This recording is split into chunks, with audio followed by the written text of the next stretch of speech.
मेरे प्यारे साथियों, परीक्षा पे चर्चा के इस महत्वपूर्ण एडिशन में आपका बहुत बहुत स्वागत है। इस बार परीक्षा पे चर्चा कुछ अलग है, कुछ खास है। बहुत सारे स्टूडेंट्स ने मुझे ये सजेशन भेजा था कि देश के अलग अलग हिस्सों में भी परीक्षा पे चर्चा होनी चाहिए। तो इस बार मैंने देश के अलग अलग हिस्सों में भी स्टूडेंट के साथ बैठ करके परीक्षा पे चर्चा की।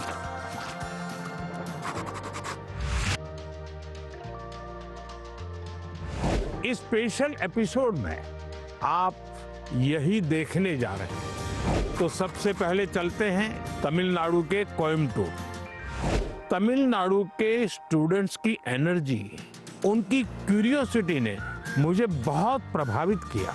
आइए देखते हैं। बड़ा कम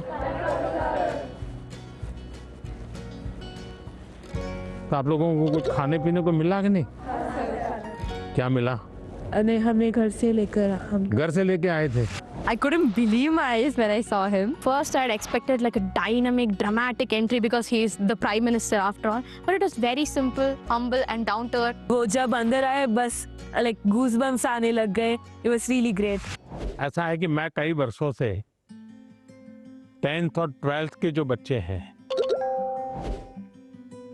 उनसे बातचीत करता रहता हूँ परीक्षा पे चर्चा।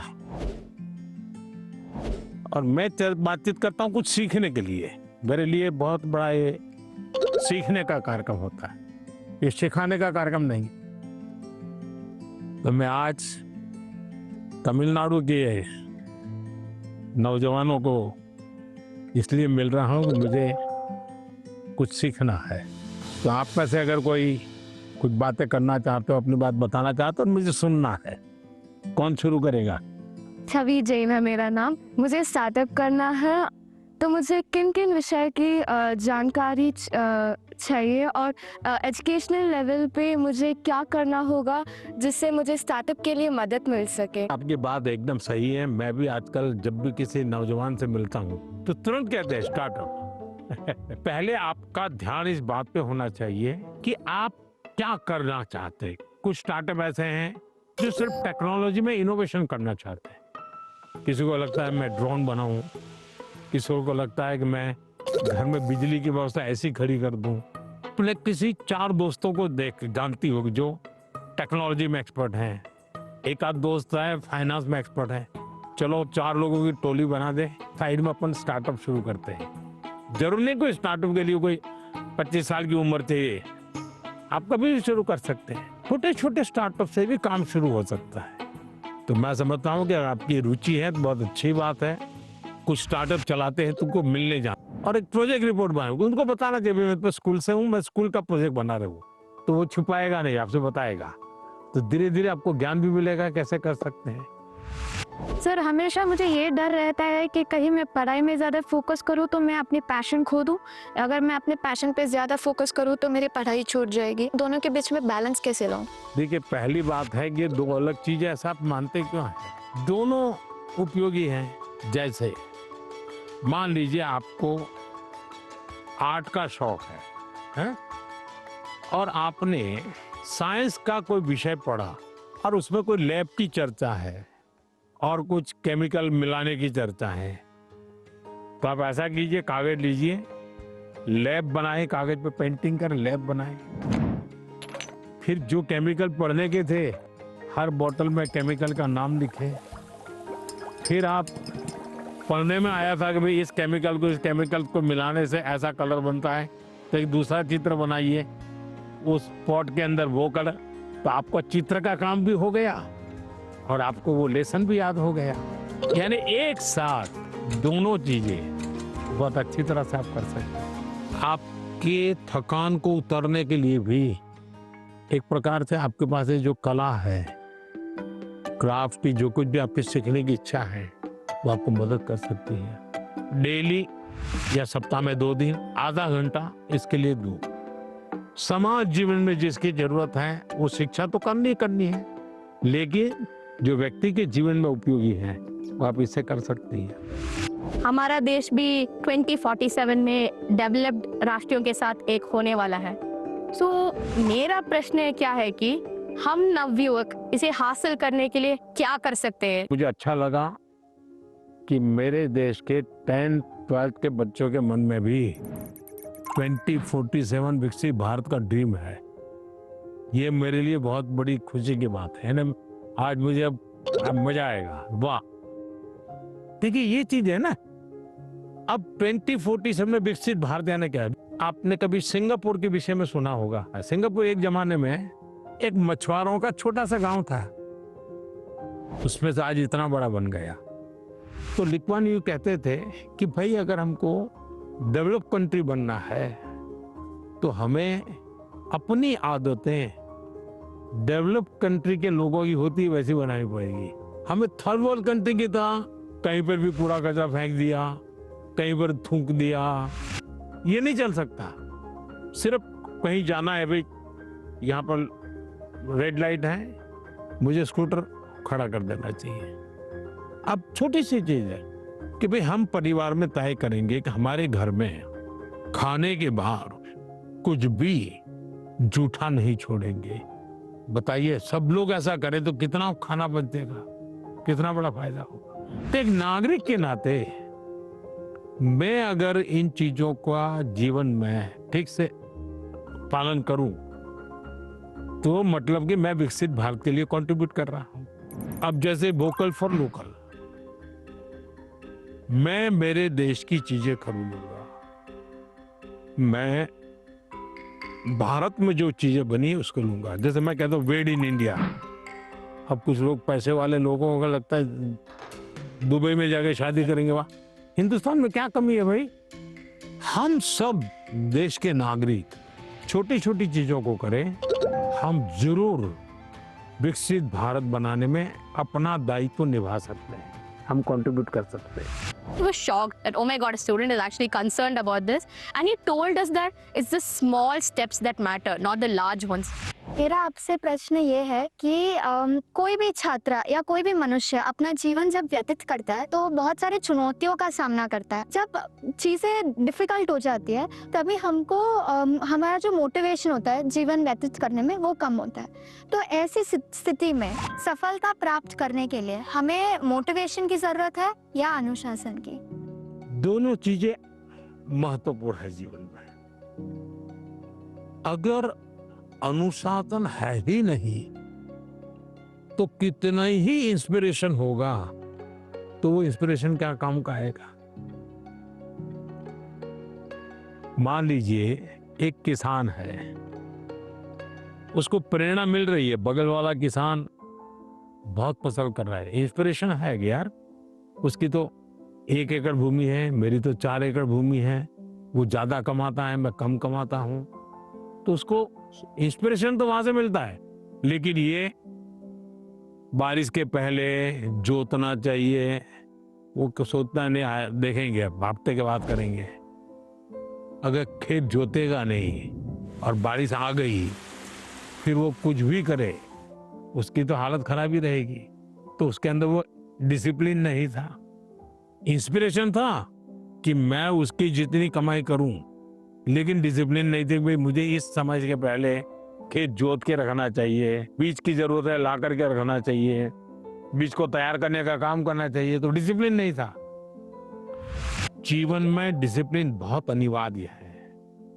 इंस्पिरेशन में सोने में सुहागा का काम करता है। अगर डिसिप्लिन नहीं है, कितना ही इंस्पिरेशन क्यों ना हो, वो फिर बोझ बन जाता है, निराशा पैदा करता है। When I asked my question, it was a question that was stuck with me from so many years. Now, finally, I feel great and honored to get a clarity from a person who I've looked up to. Sir, आजकल के ज़माने में AI का प्रभाव बढ़ते ही जा रहा है। हम देख सकते हैं कि कई कंपनियों में इंसान नहीं बल्कि एआई एम्प्लॉइज़ भी होते हैं। तो मेरा ये सवाल है कि क्या हम एआई को डरना है और हम अपने फ्यूचर करियर लेने के समय क्या क्या याद रखना चाहिए? देखिए, हर युग में जब भी कोई नई टेक्नोलॉजी चर्चा होती है कंप्यूटर आया तो चर्चा हो रही क्या हो जाएगा सब। तो ये हर युग की ये चर्चा का विषय रहा है। हमें किसी चीज से डरना नहीं चाहिए। हमारी कोशिश होनी चाहिए एक, हम उसके गुलाम नहीं बनेंगे। मैं अपने जीवन में मैं ही निर्णायक रहूंगा, वो मेरा मालिक नहीं बनेगा। जैसे कुछ बच्चों का है, मोबाइल उनका मालिक बन गया। अगर मोबाइल नहीं है तो खाना नहीं खा सकता है, टीवी नहीं है तो जी नहीं सकता है। मतलब ये आप उसके गुलाम बन गए। मैं गुलाम नहीं बनूंगा। एक बार मन में ये पक्का कर, हर टेक्नोलॉजी का हम ज्यादा उपयोग कर सकते हैं। अगर मैं एआई को पूछूं मुझे ये किताब कहाँ से मिलेगी, कौन सी है, इस विषय पे अच्छी किताब कौन सी है, हो सकता है वो गाइड करे, आपको ये काम आएगा। लेकिन तुम कहोगे मैं ही पढ़ूंगा, तुम ही मुझे बता दो अंदर क्या है, तो फिर गड़बड़। और हमेशा ही नेचर ऑफ जॉब बदलेगा। नेचर ऑफ जॉब बदलना है। और पहले भी जब बैलगाड़ी में लोग जाते थे तो एक प्रकार का जॉब था, अब वो हवाई जहाज में जाने लगा तो बहुत कुछ बदल गया, लेकिन जीवन तो चलता रहा। तो मैं समझता हूँ हमने टेक्नोलॉजी को समझना होगा, खुद का विस्तार करना होगा, उसमें उस टेक्नोलॉजी की ताकत को जोड़ना होगा, हमारे कामों में वैल्यू एडिशन करें। अगर ये होता है तो मैं पक्का मानता हूं कि कितने ही उत्तम से उत्तम टेक्नोलॉजी क्यों ना है, हमें उपयोग होने ही वाली है, हमें डरने की जरूरत नहीं है। I never believed I would be the one to be chosen to have such a gracious occasion with our Prime Minister. It was a really great experience. I am completely overwhelmed and it felt surreal. He felt like a family more than a prime minister. साथियों, कोयम्बटूर के हमारे युवा साथी पढ़ाई के साथ साथ AI, startup और फ्यूचर की टेक्नोलॉजी को लेकर बहुत जागरूक है। और मैं कह सकता हूं यही तो है युवा भारत की युवा सोच, जो विकसित भारत 2047 के संकल्प को नीत नई मजबूती दे रही है। साथियों, परीक्षा पे चर्चा का मतलब ही है साथ बैठकर बात करना और एक दूसरे से सीखना। और इसी सिलसिले को आगे बढ़ाते हुए हमारी चर्चा कुछ हफ्तों के बाद कोयम्बटूर से निकल करके छत्तीसगढ़ की राजधानी रायपुर पहुंच गई। वहां भी बच्चों से मेरी बहुत दिलचस्प बातें हुई और मैं कह सकता हूं सिर्फ बातचीत नहीं, बहुत मजेदार चीजें खाने का भी मौका मिल गया। आप भी इसका आनंद लीजिए।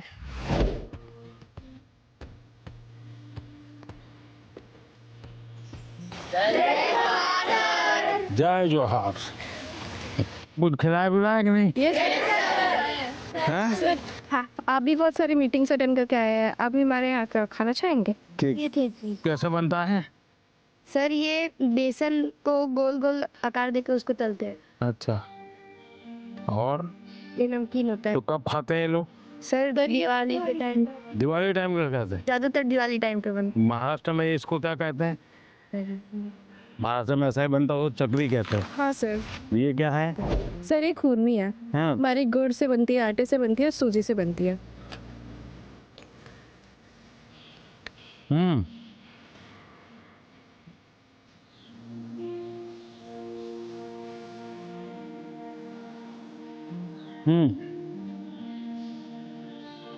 तो बढ़िया खिलाने के लिए धन्यवाद बेटा। वहाँ पे हमें खुरमी मिली तो मैंने सबको अपने हाथ से के खुरमी खिलाई। It was just so amazing.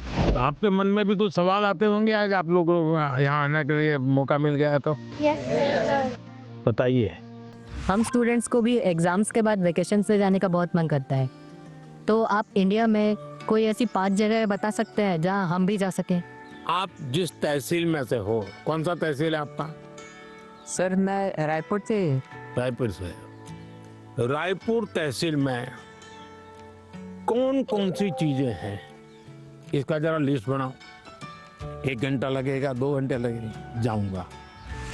फिर लिस्ट बनाओ जिले में कौन से हैं जो देखे नहीं हैं, फिर तय करूं मैं राज्य में कौन से हैं, छत्तीसगढ़ में ऐसी कौन सी जगह मैं गया नहीं हूँ। हमें कहीं पर भी जाए स्टूडेंट के रूप में जाना चाहिए, तब टूरिज्म का मजा आता है। रेल के डिब्बे में जाना और साथ में खाना भी ले जाना, देखना चाहिए कैसा अनुभव होता है। भीड़ होती है, क्या होता है, लोग बातें करते हैं, क्या करते हैं, इसका एक आनंद होता है, जीवन में सीखने को मिलता है। भारत इतनी विविधताओं से भरा हुआ है, एक जिंदगी भी कम पड़ जाए देखने के लिए। सर मेरा प्रश्न आपसे यह है कि कभी कभी हम एग्जाम के दौरान रिवीजन नहीं कर पाते हैं, जिससे हमारा मन अशांत हो जाता है। तो सर हम अपने मन को शांत कैसे करें, एग्जाम के दौरान भी और एग्जाम हॉल में जाने से पहले की? एक वीक देख लीजिए परीक्षा के पहले का, सभी चीजों को अपने ऊपर नीचे तो कर ही लिया होगा। आप मान के चलिए आपने जो सुना है, आपने जो पढ़ा है, वो बेकार नहीं गया है, कहीं ना कहीं तो स्टोरेज है ही है वो। आप शांत मन से बैठ लीजिए, चिंता मत कीजिए, जैसा पेपर आता है देख लीजिए। दूसरी चीज, आप अच्छा विद्यार्थी बनना है ना, आपको उस विषय पर ग्रिप होनी चाहिए ना, तभी तो अच्छे विद्यार्थी बनोगे। सब्जेक्ट पर ग्रिप कैसे आएगी? एक अच्छा खिलाड़ी कैसे बनता है?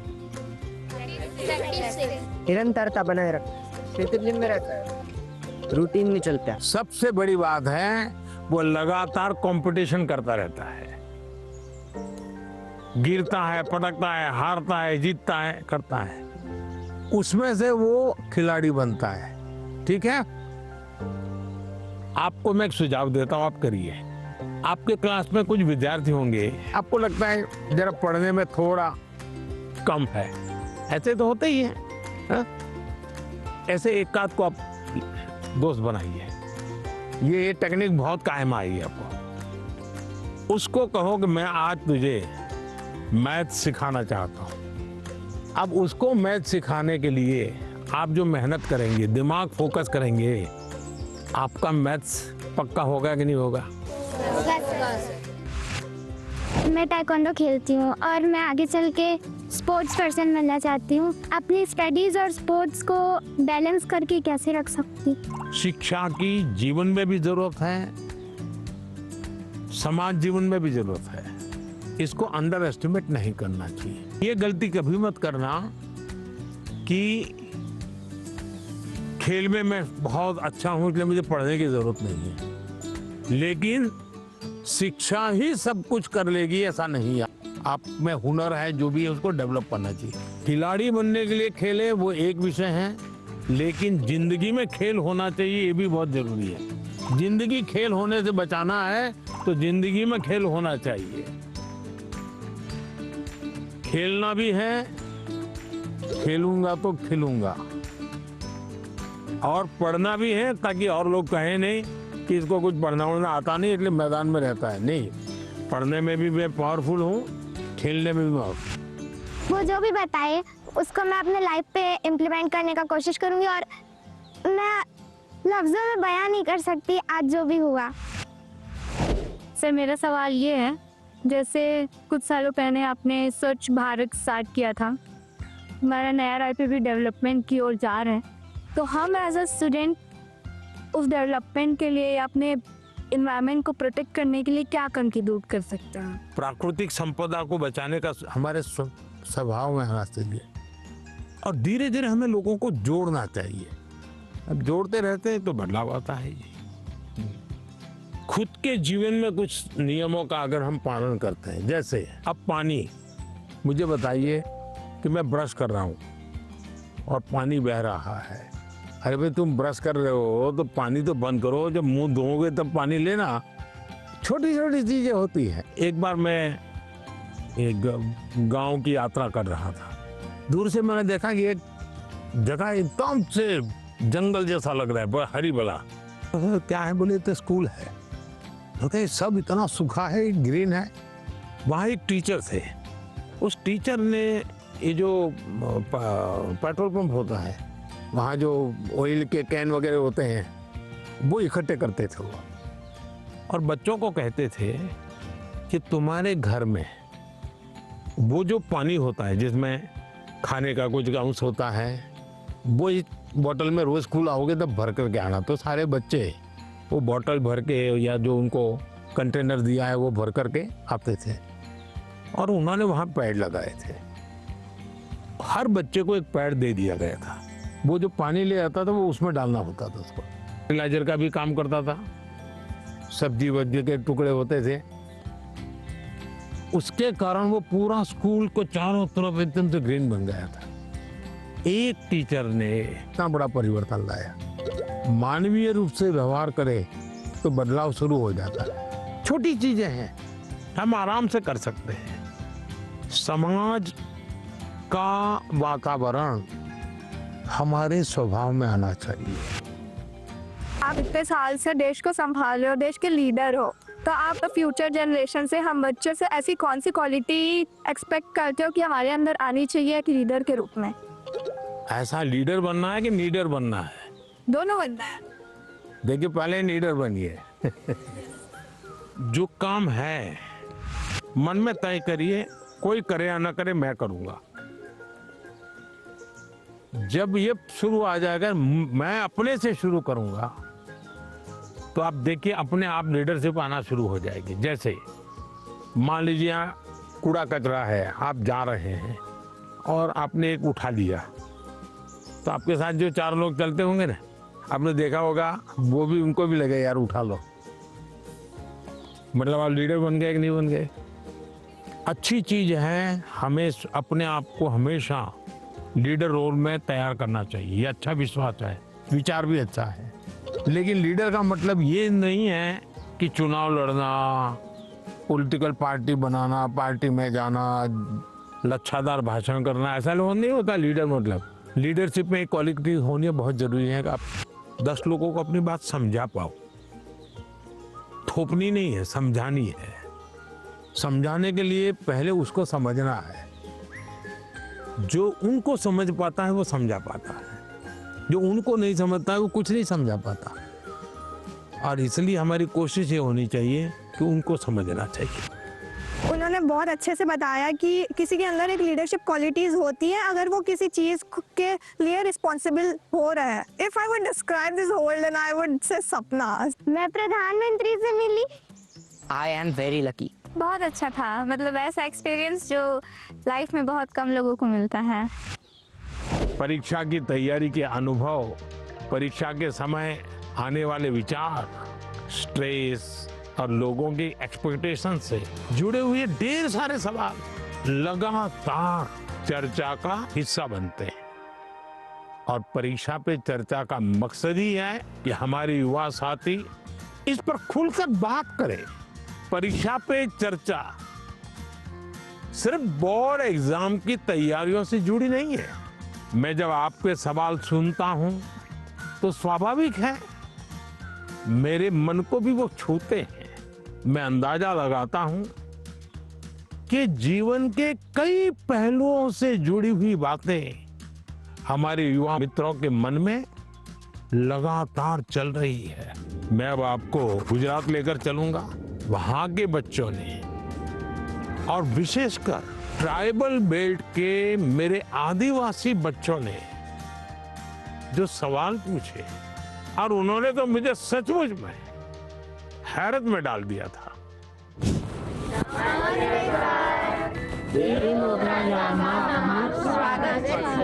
वाह, तो मैंने तो कही तो आज बता हिंदी में बोलवा उनसे। फाउसन है? चलिए। सर जब आए तो हमने देखा कि उन्होंने एक कोटी पहन रखी है जिस पे वर्ली आर्ट है। तो हमारे आदिवासी समाज में वर्ली आर्ट का बहुत महत्व है, तो हमें ये देख के बहुत अच्छा लगा।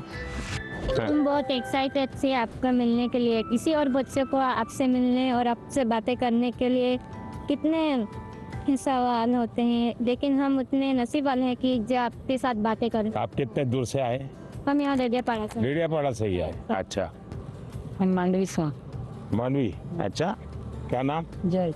जय और अभी है। इतने बड़े हो गए आप लोग। पहचानते इनको? बताया कैसा मेरा परिचय आपसे? इनकी हिम्मत आई कि नहीं आई सबको? हाँ, ये वो मुझे पहले भी एक बार मिलने आए थे तब। चलिए बताइए, आप लोग कुछ पूछना चाहते हो, कुछ जानना चाहते हो, बताइए। सर हमारे माता पिता ने यह बताया कि पहले कुछ आदिवासी इलाके थे जो बहुत ही पिछड़े हुए थे, तो उन्होंने यह भी बताया कि आपका गुजरात के आदिवासी इलाकों से बहुत लगाव भी और आपने वहाँ बदलाव भी किया। तो मैं जानना चाहूँगा कि आपको इस चीज़ की प्रेरणा कहाँ से हुई? आपको पाल चित्रिया की घटना मालूम है? हाँ है, वहाँ आदिवासी समाज के बहुत बड़ा आज़ादी का संघर्ष लड़ा था। एक बार बहुत भयंकर अकाल हुआ था, तो उस समय मैं उस क्षेत्र में काफ़ी दिनों तक रह करके काम करता था। तो उस समय लगता था कि यहाँ एजुकेशन पे ध्यान देना चाहिए।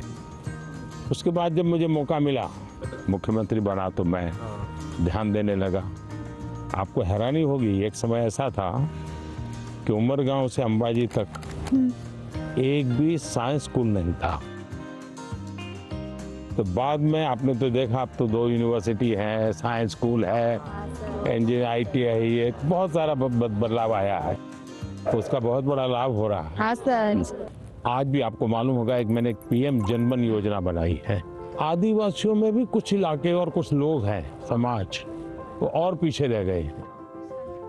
तो मुझे फिर उनके लिए अलग से स्कीम बनानी पड़ी, अलग से बजट बनाना पड़ा। तो मुझे तब से लगता था कि हम शिक्षा पर जितना ज़्यादा बल देंगे उतना बहुत तेजी से विकास होगा। दूसरा मेरे मन में था, पूरे आदिवासी बेल्ट उमरगाम से अंबाजी पूरा हाईवे बनाया है, तो विकास के लिए इंफ्रास्ट्रक्चर की बहुत ज़रूरत होती है। लोग भी आना जाना शुरू करते हैं, तो उस दिशा में ध्यान दिया। मेरा आपसे यह प्रश्न है कि पहलगाम हमले के बाद हमारे घर में सब चर्चा कर रहे थे कि अब आगे क्या होगा। पूरा देश आपकी ओर देख रहा था। फिर ऑपरेशन सिंदूर हुआ और हमारे देश की सेना ने जीत हासिल की। तो ऐसे संजोग में आपने अपने तनाव को कैसे हैंडल किया? हम तो सिर्फ परीक्षा के तनाव से। आप लोगों को परीक्षा का तनाव आ जाता है। जब आप पुरानी परीक्षा के दिनों को याद कीजिए, अगर पुरानी परीक्षाओं को याद करेंगे तो आपको लगेगा हाँ यार, जब गया तब तो टेंशन था, लेकिन जब करके आ गया तो कुछ नहीं था। ऐसा होता है कि नहीं? परीक्षा के लिए सबसे अच्छी चीज होती है कि आप पेपर सॉल्व करने की आदत डालें, लिखने की। ज्यादातर लोग क्या करते, पढ़ते हैं। यस, अगर खुद इस प्रकार से आप प्रैक्टिस करते रहते हैं तो मुझे पक्का विश्वास है कि आपको कभी भी तनाव नहीं आएगा। हम क्या करते हैं, पूरे दिन किताब, अरे कभी हंसो है। दूसरा सबसे बड़ी चीज है जो आज लोगों को ध्यान में नहीं है, वो है नींद। अच्छी नींद लेनी ही चाहिए। आपको लगेगा ऐसा कैसा प्रधानमंत्री है जो सोने की बात करने के लिए आए, हम तो एग्जाम के लिए पूछ रहे थे। लेकिन वो नींद इतनी पूरी लेते हैं तो बाकी समय आपका बहुत ही फ्रेश, नए विचार, नए आइडिया, मन बहुत प्रफुल्लित रहता। हाँ सर। हम डॉक्टर या कभी इंजीनियर या कभी अफसर बनना चाहते हैं, तो हमें आगे बढ़ के अपना करियर कैसे चूज करना चाहिए सर?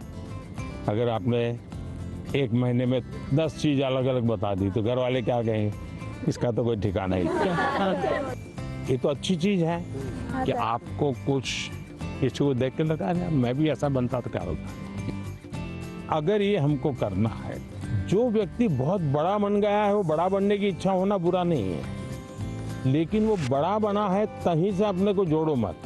कहाँ से शुरू किया था, अगर आपका ध्यान उस पर होगा तो फिर अगर हाँ यार यहाँ से चलो मैं शुरू करता हूँ।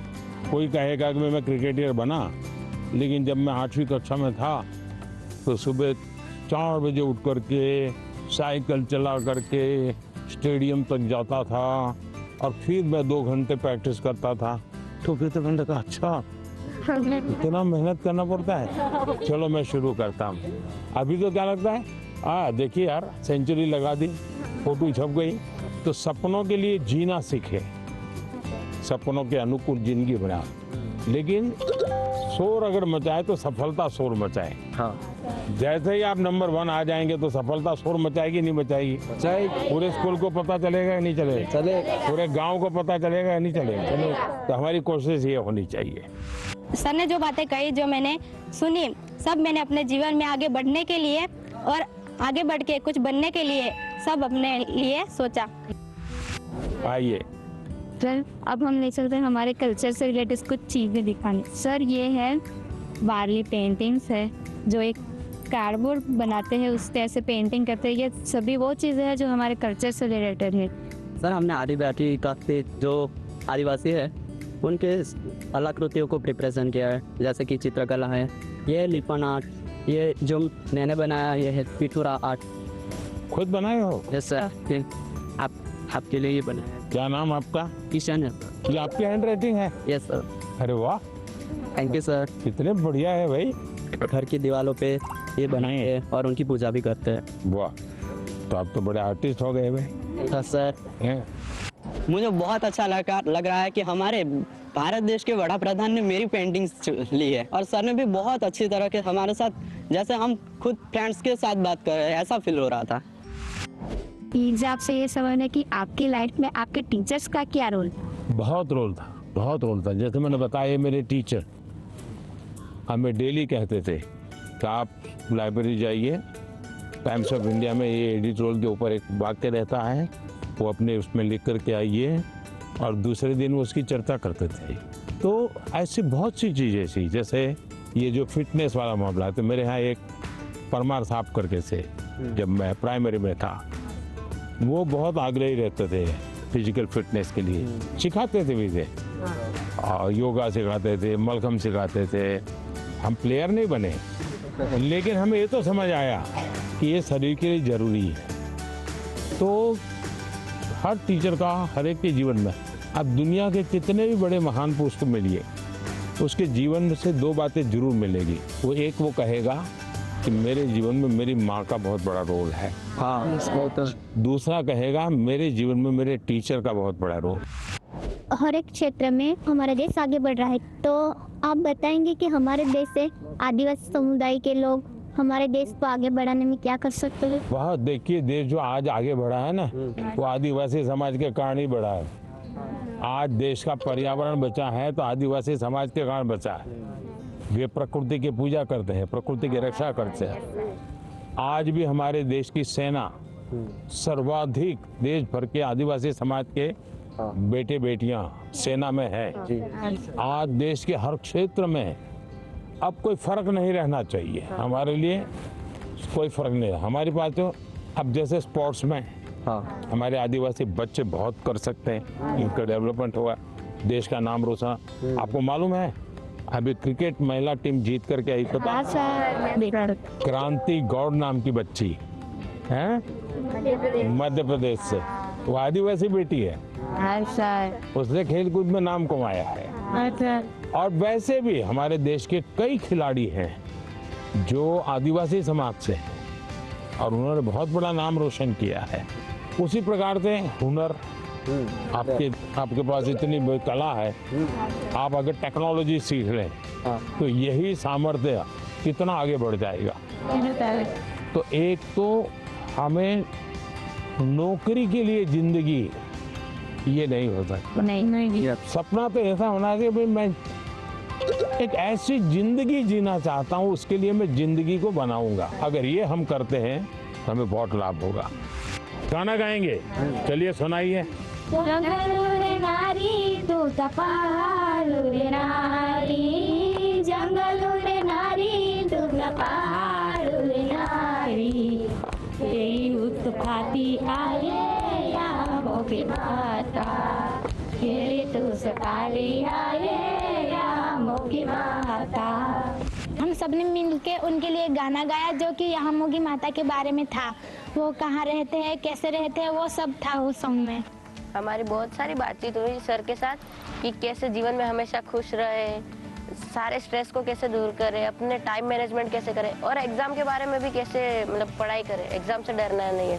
पहले तो मुझे खुद पे आंखों पे भरोसा ही नहीं हो रहा था कि पीएम सर हमारे सामने है। पता ही नहीं चला कि टाइम कहाँ चला गया।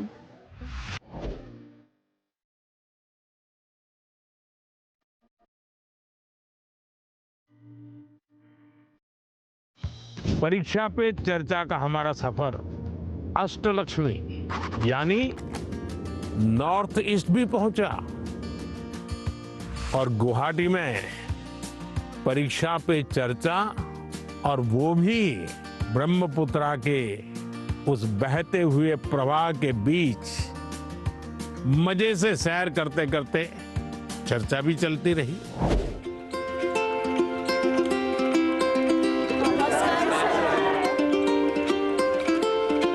चलिए बैठिए।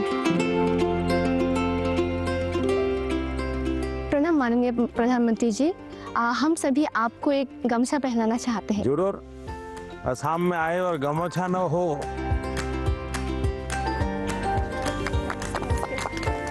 वाह। उनका जो प्रेजेंस है ना वो बहुत ही कामिंग है, लाइक रिलैक्स जैसा लग गया। बैठे रहने पर जो एंजाइटी होती है सब निकल गया। उनके साथ एक साथ बहुत बातें की फिर हमने। अच्छा, आप लोगों ने परीक्षा पे चर्चा कार्यक्रम पहले कभी देखा है टीवी पर? अच्छा, कभी आप लोगों ने वो किताब देखी? Exam warrior. तो उसमें से फिर आपको पहले जो सोचते थे परीक्षा के पहले और अब सोचते हैं, उसमें क्या फर्क है? किताब पढ़ने के बाद या कार्यक्रम देख क्या फायदा हुआ आपको? परीक्षा से इतना डर नहीं लगता। आपके जो मंत्र दिए हैं ना, वैसे जैसे कि लाइक परीक्षा को एक सेलिब्रेशन उत्सव की तरह सेलिब्रेट करना चाहिए, तो अब थोड़ा थोड़ा परीक्षा की तरफ से मतलब डर कम रहा है। पर लेकिन डर तो घर के लोग डराते हैं ना। हाँ? पूछते हैं कि लाइक वो 1 नंबर कहाँ गया, क्यों कटा 1 नंबर। जीवन में अगर संतोष हो जाता बस बहुत हो गया, अब क्या, तो फिर जीवन में प्रगति नहीं होती। ये जीत तो रहनी चाहिए मन में, लेकिन उसके लिए मैंने मंत्र में एक बात बताई है। सर, हमें किसी और से प्रतियोगिता नहीं करना चाहिए। या शाबाश। मैंने ये कहा है कि हमने लगातार खुद से कंपटीशन करते ही रहना चाहिए। कोई हमें कहता भी 99 आए, 1 क्यों नहीं आया? ठीक है, उन्होंने कहा, बात अलग है। लेकिन खुद को भी पूछना चाहिए कि मेरे जीवन में ये बदलाव क्यों आया, ये कमी क्यों रही, क्या कारण था? अच्छा, आपके मन में कुछ सवाल होंगे तो जरूर पूछिए। मेरा आपसे यह प्रश्न है कि मैंने सुना है कि आप अपने रोजमर्रा की जिंदगी में एक पर्टिकुलर डाइट हेल्दी रहने के लिए फॉलो करके चलते हैं, तो हम छात्र ऐसा कौन सा मैजिकल डाइट फॉलो करके चले जिससे कि हम एनर्जाइज्ड और फोकस रह पाए और हमारा सबसे बेहतर प्रदर्शन आ पाए परीक्षाओं में? हकीकत ये है कि मेरा कोई डाइट का सिस्टम ही नहीं है, क्योंकि मैं पहले अलग अलग परिवारों में भोजन करता था, तो इतना ही रहता था कि मैं वेजिटेरियन हूं तो वेजिटेरियन खाऊंगा, फिर उस घर में जो होता था वो मैं खाता था। दूसरा, मुझे खुद को कभी पकाना पड़ता था, कभी खिचड़ी पका देता था। खिचड़ी खाते हैं नहीं हम। डाइट आपकी पसंद का होना चाहिए, यानी ऐसा नहीं दवाई की तरह डाइट नहीं खाए। तय करो कि पेट भर के खाना है कि मन भर के खाना है। आप ज्यादातर लोगों के क्या होता है, मना न करे तब तो खाते रहे। अनाज जो है पेट भर के खाते हैं, लेकिन सांस सीना भर के नहीं लेते हैं। यहां उल्टा करना चाहिए। दिन में जब भी मौका मिले एकदम शरीर भर जाए इतना सांस लेना चाहिए। हो सके तो कुछ पल उसको रोकना चाहिए और फिर धीरे से निकालना चाहिए। हम लोग क्या करते हैं, खाना यानी बाकी 50 कामों में शरीर को सबसे आखिरी प्रायोरिटी देते हैं, लास्ट प्रायोरिटी। अच्छा, आप में से कितने लोग हैं जिन्होंने नियम बनाया कि हम सूर्योदय देखेंगे या नहीं देखेंगे? ऐसे कितने? सनराइज। ये शरीर को ये चीजें एक ताजगी देती हैं, एक एनर्जी देती हैं। इनको हमने आदत बनाई है, शरीर को सबसे पहले प्रायोरिटी दिलाती। सर, अक्सर हमारे माता पिता हमारे दोस्तों के साथ हमारी तुलना करते हैं, परंतु उससे ज़्यादा दबाव हम पर तब पड़ता है जब हमारे अपने घर वालों या भाई बहनों से तुलना की जाती है। तो ऐसी परिस्थिति में हमें क्या करना चाहिए? मान लीजिए कह दिया पिताजी ने कि देख तेरी बहन के अक्षर कितने बढ़िया है, उसके हैंडराइटिंग कितने अक्षर है, तो अच्छा व्यक्ति क्या कहेगा? उस बहन को कहेगा बहन मुझे सिखाओ ना मैं कैसे हैंडराइटिंग अच्छा बनाऊं। दूसरा क्या करेगा? बस ये माँ पापा माँ को बहन ही अच्छी लगती है, उसके हैंडराइटिंग अच्छे लगते, मैं इतनी मेहनत कर रहा हूँ देखते नहीं है। अगर परिवार में भी किसी एक की अच्छाई की बात होती है तो हमने उस भाई या उस बहन से उसकी अच्छाइयों को सीखने का प्रयास करना चाहिए और पिता माता को कहना चाहिए कि आपने अच्छी बात बताई, ये चीज मेरे में नहीं है, मुझे बताइए मैं कैसे इसको तैयार करूं। तो पिता माता का आपकी तरफ देखने का, देखिए ये बुरा नहीं मानता है, ये इसमें से सीखने का प्रयास करता है। कंपैरिजन से माँ बाप ने बचना चाहिए और मैं हर माँ बाप से कहता हूँ कि कृपा करके आप परिवार में किसी के सामने उतनी तारीफ न करें ताकि बच्चे की आदत खराब हो जाए। इतनी तारीफ न करें एक बच्चे की कि दूसरे बच्चे को लगे कि देखो हर बार ये तो इसकी बात दुनिया में बताते रहते, मेरी तो बताते नहीं। परिवार में अगर निकट हमसे कोई ज्यादा अच्छा है, हमें मनोमन उसको गुरु मान लेना चाहिए। उसको पता नहीं होना चाहिए कि आप उसको गुरु मानते हैं। अब उसको कहना चाहिए यार तुम बैडमिंटन बहुत बढ़िया खेलते हो, मेरी गलती क्या होती है मुझे सिखाओ, तो वो भी अपने आप को बड़ा नहीं मानेगा, वो कहेगा यार ये मेरे से सीखना चाहता है, वो अपने को बराबर ही मानेगा। नर्वसनेस तो ऑब्वियसली थी ही, पर साथ में बहुत उत्साहित भी फील हो रहा था, बहुत खुशी हो रही थी कि मैं मोदी जी से मिलने वाली हूँ। मतलब मुझे लगा नहीं था ऐसा मेरे साथ कभी होगा, पर जब हुआ तो बहुत ही खुशी हुई। अक्सर छात्रों को स्टेज में या फिर लोगों के सामने बात करने में तकलीफ होती है। इसमें आत्मविश्वास बढ़ाने के लिए आप हमें क्या सलाह देना चाहेंगे? तो आप अगर उनको सलाह देनी है तो क्या दोगे? हाँ, आइए मेरे पास, आगे आगे सब लोग आइए। अगर किसी को 1 2 3 में कहना है तो कैसा? सर, आत्मविश्वास रखना चाहिए। हाँ, ये आत्मविश्वास जो है ना, उसमें 2 शब्द है। 2 शब्द कौन कौन से? जिसका अपने आप पर विश्वास है उसको कभी डर नहीं लगता। आपको अपने पर विश्वास है क्या?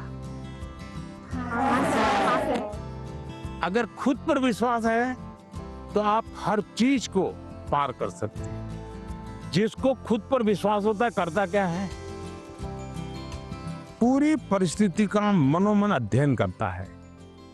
आपने स्वामी विवेकानंद जी का ने एक चिट्ठी लिखी थी जब शिकागो में उनका भाषण हुआ, जो बहुत प्रसिद्ध भाषण है और विवेकानंद जी की बहुत तारीफ भी होती है। लेकिन उन्होंने अपने एक शिष्य को चिट्ठी लिखी, जब मुझे शिकागो में बोलना था मैं बहुत नर्वस हो गया कि दुनिया के इतने बड़े बड़े विद्वान, आयु में इतने बड़े बड़े लोग, इतने तपस्वी लोग, मैं क्या बोलूंगा। तो उन्होंने उसको लिखा मैं बहुत था, और फिर बोले मैंने मन में माँ सरस्वती को याद किया और माँ सरस्वती को मैंने प्रार्थना की, माँ मुझ में जितनी शक्ति है उसको जगा दो, जो कुछ मैं सीखा हूं वो एक साथ मेरे जुबा पे आ जाए। बोले मैंने ऐसी प्रार्थना की और मैं गया मंच पे, और जब मैंने sisters and brothers of America ऐसा कहता ही 2 मिनट तक तालियां बजती रही। बस वो एक टर्निंग पॉइंट बन गया, विश्वास आ गया। नहीं, मैं सोचता था बस मैं नहीं हूं, मेरे भीतर तो कुछ है, आत्मविश्वास आ गया। तो हर एक के जीवन में आज कितने ही अच्छे वक्ता क्यों ना हो, कितने ही बड़ा अच्छे खिलाड़ी, आपने देखा होगा क्या सचिन तेंदुलकर कभी 0 से आउट नहीं हुए क्या? होता है तो वो सर पकड़ के बैठ गए क्या? इसका मतलब हुआ हम जो स्थिति है उसको ऑब्जर्व करें, सिचुएशन को एक बार अंदाज कर लेना चाहिए। ऐसा हुआ था, अब देखना आपको लगेगा हाँ अरे ठीक है मैं कर लूंगा। जो आत्मविश्वास शब्द है ना उसको सच्चे अर्थ में जीवन में समझना आत्मा की बात है, खुद की बात है, कोई ठीक नहीं कर पाए, हमें ही करना होता है। मैं आपके सामने गाना प्रस्तुत करना चाहूंगी। हाँ, गाना सुनाओगी? हाँ, डॉक्टर भूपेन हाजरिका का। अरे वाह, बताइए। दोस्तों का खोरे हपुन रहन हानि क्लांत लुई तोरे हेंगुलिया पानी। वाह। हमारे गांव में हमारे घर के पास माईजान टी स्टेट है। वहाँ पर मेरी मामी 8 सालों से चाय पत्ती तोड़ने की काम देखती है। ओह, कब चाय बागान से है? यस। आप पढ़ती हैं अच्छी तरह, माँ पढ़ाती है और चाय का भी काम करती है। तो क्या लाई हो? आपके लिए चाय पत्ती लाई। तो मुझे चाय बनानी होगी। हैं? चलिए, बहुत बहुत धन्यवाद। आपकी माँ को हमारा प्रणाम कह देना। मैंने कभी सोचा ही नहीं था कि टी गार्डन का लड़का होकर मैं प्रधानमंत्री जी से मिल पाऊंगा। मुझे विश्वास ही नहीं हो रहा है कि मैं प्रधानमंत्री जी से मिल पाया। इतना जनरेशन गैप होने के बाद भी जब वो हमारे बातों को समझते हैं, मतलब बहुत अच्छा लगा। आपने देखा कि कैसे एग्जाम की बात तो हुई ही, साथ ही लोकल संगीत, असम की चाय, वो भी परीक्षा पे चर्चा का यादगार हिस्सा बन गई। परीक्षा एक ऐसा अवसर है और परीक्षा के लिए हेल्दी कंपटीशन की भावना हमारी तैयारी को और बेहतरीन बनाती है। इन सभी चर्चाओं में स्थान अलग अलग थे, स्टूडेंट्स अलग अलग थे, अनुभव अलग थे, लेकिन हर चर्चा का उद्देश्य एक ही था, हर स्टूडेंट को सुनना, समझना और साथ मिलकर कुछ न कुछ सीखना। आप सभी को मेरी बहुत बहुत शुभकामनाएं, बहुत बहुत धन्यवाद।